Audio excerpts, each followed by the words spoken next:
Hey, it's Adrienne Schalsberg, Success Coach here. I hope you're having a great morning.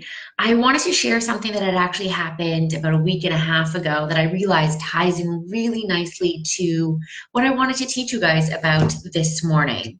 So, about a week and a half ago, I got the opportunity to go to the opening ceremony of a very small but amazing congregation, a synagogue that I go to sometimes here in the community in Tel Aviv.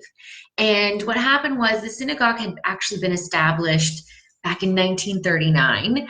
It was established by some Austrian Jewish people who had fled the Nazis in Germany and ended up here in Tel Aviv. The story of how it actually started was being told via video from somebody who was probably one of the original congregants or child of one of the original congregants. And he shared the whole story of how it started and these few people sort of came together, put in whatever shekels they had, and bought this space and started a really wonderful community to bring people together and have a little piece of home for them. And what happened was the years went on, and unfortunately, the congregants got older and passed on, and really it actually had to shut down. And so they put a lock on the door, they turned off the lights, and that was it until a young American rabbi came by and said he wanted a space to start a new congregation. And he was, serendipitously introduced to this space for him, and the lights went on, the dust came off. He put love and attention and affection into this space and breathed new life into it. And when they shared this story, literally, I was sitting there watching this video, tears, because here was a space that had been neglected, not out of meanness or people hated it, just things change, people grow up, people move away, things happen, and through the process of life, things become neglected and lights get turned off and doors get locked.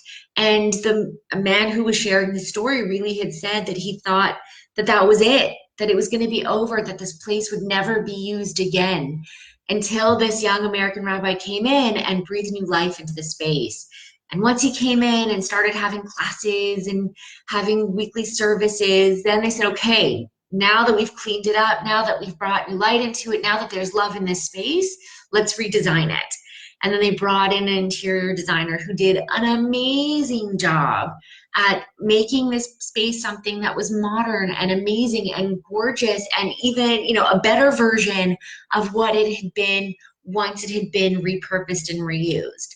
And the reason why I think this story is so important is because that holy space for community and love and joy that had been neglected for a few years because things happened, it's us. We are that holy space. We are that vessel for love and joy and community and bliss and all these amazing, wonderful things. But sometimes we get so caught up in life, in day-to-day functions, that we completely miss ourselves, that we get hurt so often that sometimes it's a little bit easier to just turn off the lights, lock the door, say, okay, you know what, let's just put this to the side.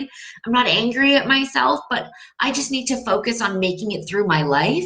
And then all we do is just focus on the day to day, and we completely miss the fact that there are desires and passions and light and joy inside of us that need space to breathe. Like, we need that rabbi to sort of come in and turn on the lights and unlock the door and clean off the dust and reuse the space for what it was meant to be, a holy space for love and joy and light. And so what I want to go through now, I'm going to take a few minutes, is, you always hear love yourself more and everything works out. Get to know yourself. Well, how do you actually do that? It's easier said than done. Great, go to a corner and do what? Ask what? How do you do that? So now that we know that you've got to clean out the dust before you can redecorate, we all want success, we all want shiny things, we all want to grow, but before you can do that, you've got to actually love yourself enough to look. Love yourself enough to look inwards, to look to see what's there, to look to see what may have been forgotten and neglected over the years. Again, not because you hate yourself, not because you're so scared of what's in there, but because we get so busy and caught up with our day-to-day lives and with just feeling okay and being okay that sometimes we don't take the time to look inwards and see what's there, what's being forgotten, what needs to come out, and have the light shined on it. So how you actually go about loving yourself and looking inwards and connecting to yourself at your core. Breathe. Step one, breathe. This may seem so easy and simple, and of course breathe, but how often do you actually take the time to sit quietly somewhere, anywhere, and breathe and be aware of the fact that you are breathing?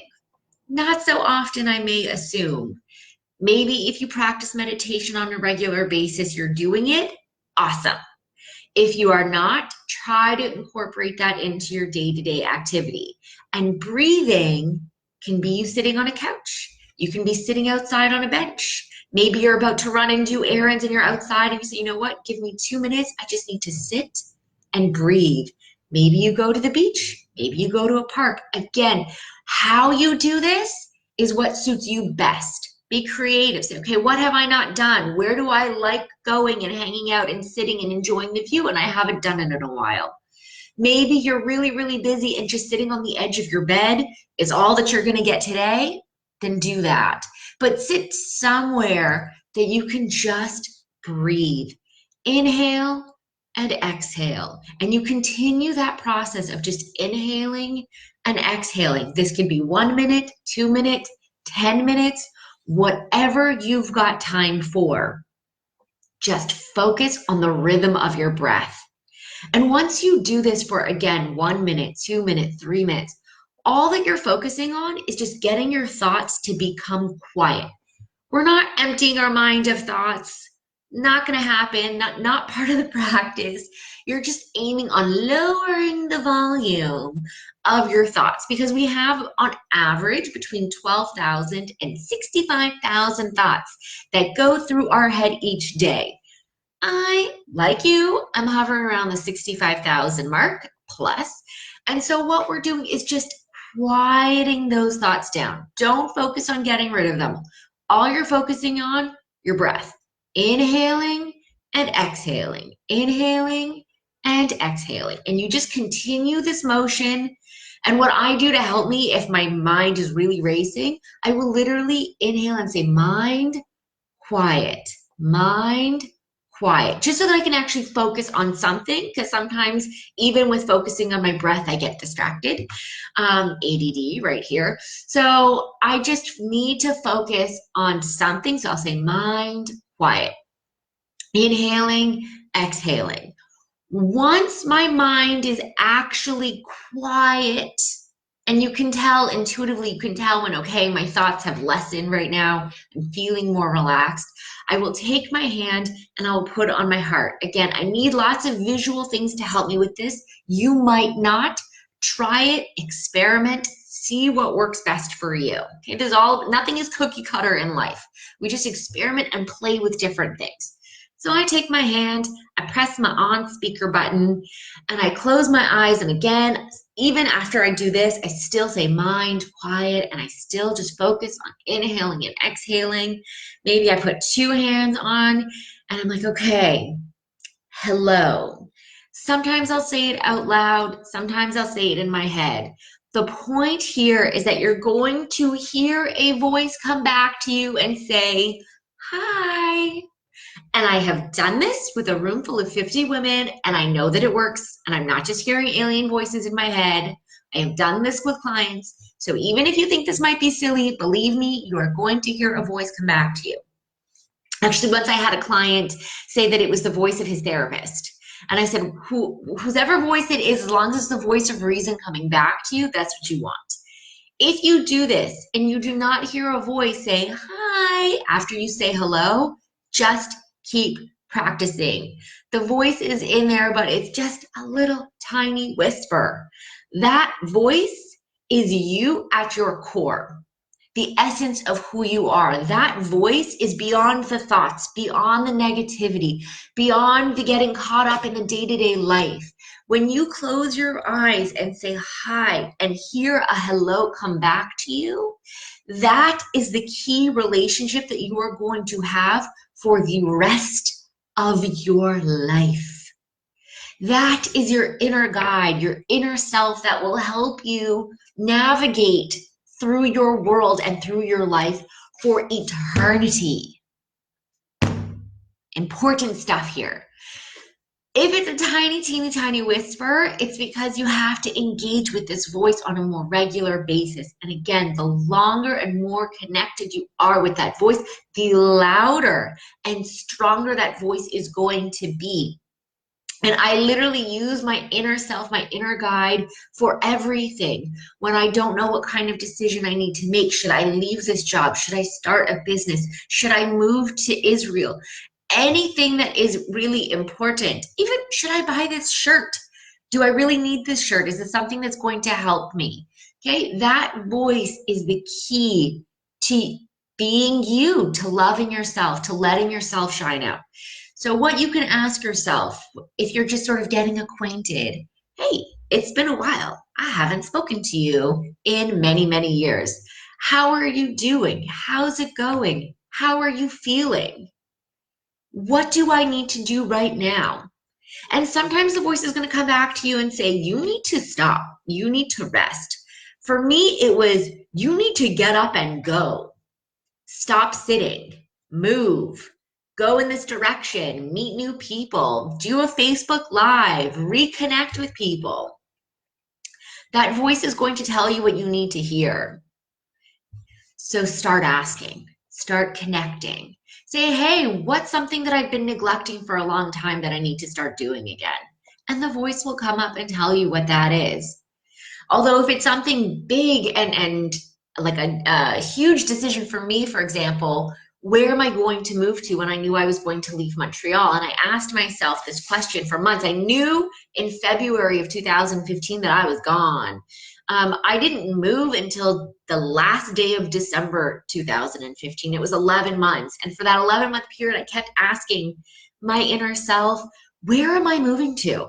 Am I going to Israel or am I going to Miami? And my inner voice kept saying, you're not going to know yet.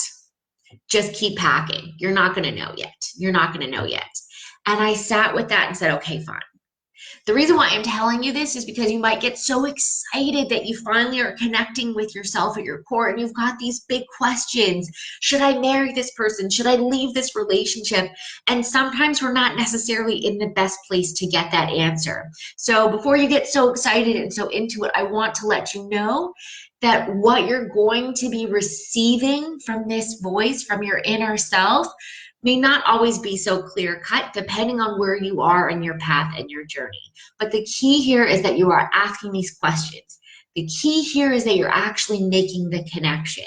That's what's important, is the fact that you're sitting down, you're breathing, and you're saying hello. So my challenge to you for today is to practice it today. Try to do it each day, once a week, twice a week, 3 times a week, whatever you want, but just try it today and let me know how it goes. Did you hear that inner voice come back to you? Was it just a tiny whisper? Was it a loud screaming, oh my God, I've missed you? I've had that as well. I've had that as well. I've had, excuse me, honey, where have you been? It has been too long. I've missed you. Okay, let me know what you hear, what comes back to you. Did you find this experience challenging to actually just sit and breathe? Was that part sort of enough for you to take on today? Or did you find it super easy to sit, put your hand on your heart, get into this space and just have a conversation with your inner self? Let me know how this goes. I'm really curious, and we can have a discussion in the comments below. Looking forward to how it went for you, and I'll see you next week. Bye.